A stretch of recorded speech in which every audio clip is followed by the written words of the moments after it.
Gosh, Struth, Melbourne. Who'd live here? It's freezing. Oh, no wonder they all come to Queensland. I'm just outside Terrain Tamer. I'm getting real anxious about Milo's motor. Come on, we've got to find out where it is. Oh, it'd be a lot better with a photo of Milo up there, wouldn't it? Anyway, where is she? Oh. Come on. Oops, there we go. Come on, don't hang around. Oh, Struth, look, I'm hanging out here, all right? I can feel it, it's close, it's happening. Ah, here we are, come on. Geez, they got some parts here, haven't they? You can have a party here with the bits. Oh, there he is, beauty. G'day, Alan. Oh, g'day, John. How you going, Tamer? I'm good, mate, yeah. I'm good. I hope you don't mind, I just couldn't resist. I had to come down, see how you're getting along with my motor. You've got to see it up front. I talked to you on the phone the other day and you can explain a lot of things, but to see what we're talking about, it's great. No, it's fantastic. What's happening here? Well, we got the crankshaft's back. They didn't recondition it at all because it was perfect. It's been nitrided, so no problem at all with that. It'll go back. That's good oil, good filters. Good oil, good filters, yeah. I showed the bearings, they were perfect, really. Could have gone back, but we're going to replace those. A sleeve at the back's ordered, but it's not in yet. You reckon that might be a dust-related thing? Oh, it could have been. Well, hopefully you've been off-road, have you? Oh, a couple of times. She's done a couple of dirt roads. Yeah, well, there you go. Okay, so the engine block was a bit of a problem because we had a crack in the actual parent bore of the block.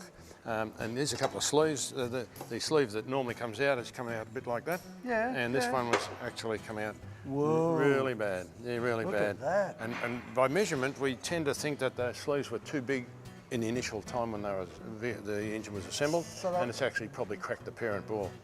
Look, I've got to ask you, before we move on. Okay, that's an oil cooler. A lot of diesels have oil coolers. They're very important, particularly in engine reconditioning. And I did point out to you on the phone that all of our engine failures after engine reconditioning have been caused by inattention to accessories, whether it be crankshaft, pulley, these oil coolers, water pumps, radiators. Everything's got to be looked at. Yes. We're looking at the turbo, we're looking at the injector pump and the injector drive. But this thing here is important because if you have a major engine failure where you've got metal in the sump, such as bearings or that sort of thing, the metal obviously gets into the oil cooler, and because of the very small confined space, it's going to get trapped in there. So you put it back together after you give it a good wash and a good shake, and it goes through the motor and wrecks it. So if you haven't had a major engine failure where the metal in the sump, this is okay to clean out. In your case, it was all right. Even though you'd broken a piston ring, there was no metal down there in the sump. So that's very critical. We'll reuse this. Some vehicles, they could be up to $1,000 to buy that, but it's important, whatever, put it in. There you go again, okay? I know I keep hammering this point, but some people just don't get it. Good oil, good filters. That means I just saved $1,000 because this can be reused, this oil cooler. Which sits in the side of the block, by the way, which is why I never saw it before. It's out of sight, yeah, it's out of sight. Oh, lovely. Just while we're there, there's the difference between a turbo and a non-turbo engine block are these little squirters, which are oil squirters which go in each cylinder and push oil up onto the bottom of the turbo piston because they get a lot hotter than the standard pistons, and that's very critical. And so, like the 3B, the 13B blocks without turbos don't have those. No, they don't have those. No, that's true. Look, I think this brings us to another issue which a lot of our readers grapple with on a daily basis probably, and that is the difference between an engine that's designed to be turboed and one that isn't. Now, a lot of us stick aftermarket turbos on our non-turbo engines, it's common practice. That's all right, but you have to bear in mind that there's a massive difference in the strength of the thing, isn't there?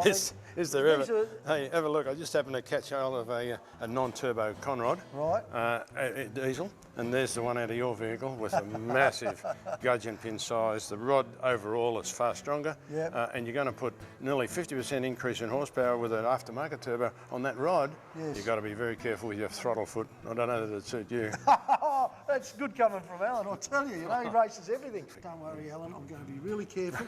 But I just need to know I need it back together now. Come on. Go get out of the road and let me get on with it. All right, I'll call you. Thank you. Right, mate. Oh boy, it's freezing down here. Oh, I've had enough of this Melbourne caper, I can tell you. I'm going to head back to Queensland, bung me boardies on and go for a surf. See you later, guys. Hey, these rentals are nice. They're not Milo. Oh, can't wait. I'm out of here.